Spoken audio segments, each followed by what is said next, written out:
మెదక్ జిల్లా చిన్నశంకరపేట మండలం కొరవిపల్లి సమీపంలో మెదక్ నుండి చెంగూట వైపు వెళ్తున్న టీవీఎస్ ఎక్సెల్ వాహనంను ఆర్టీసీ బస్సు వెనుక నుండి ఢీకొట్టగా టీవీఎస్ ఎక్సెల్ పై ప్రయాణం చేస్తున్న కాజిపల్లికి చెందిన లాలు, పావని, భరత్ అనే ముగ్గురికి తీవ్ర గాయాలయ్యాయి. అదే సమయంలో అదే మార్గంలో వెళ్తున్న మెదక్ ఎమ్మెల్యే పద్మ దేవేందర్ రెడ్డి తన వాహనాన్ని ఆపి క్షతగాత్రులను పరామర్శించి ధైర్యం చెప్పి 108 వాహనంలో మెదక్ ఏరియా ఆసుపత్రికి తరలించాలని పోలీసులను ఆదేశించారు. ఆమె తన చరవాణిలో మెదక్ ఏరియా ఆసుపత్రి వైద్యులకు ఫోన్ చేసి మెరుగైన వైద్యం అందించాల్సిందిగా సూచించారు. మెదక్ ఎమ్మెల్యే పద్మ దేవేందర్ రెడ్డి గతంలో కూడా రోడ్డు ప్రమాదాల బారిన పడిన వారిని పరామర్శించి మెరుగైన చికిత్స అందేలా పలుమార్లు చేసి ఉన్నారు. ఈ రోజు కూడా పేద ప్రజల పట్ల ఆమె తన దయాగుణాన్ని, ఔదార్యాన్ని చాటుకున్నారు.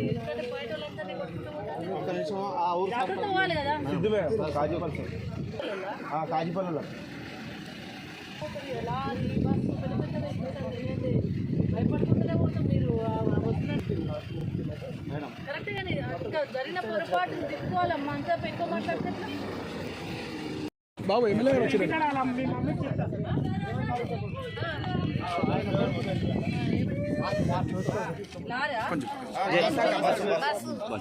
బాబు కొంచెం పక్కన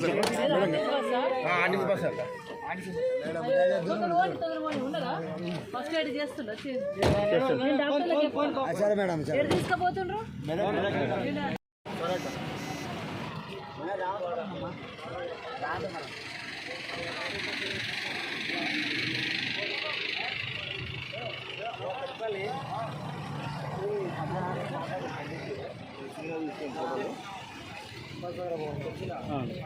బస్ దగ్గర తర్వాత నేను ఆ డాక్టర్లకు చెప్తే ఆ పేషెంట్ పరిస్థితి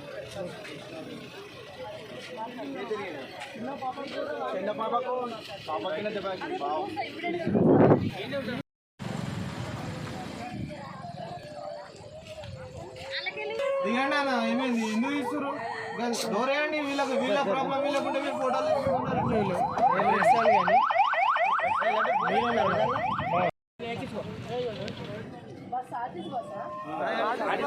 మేడం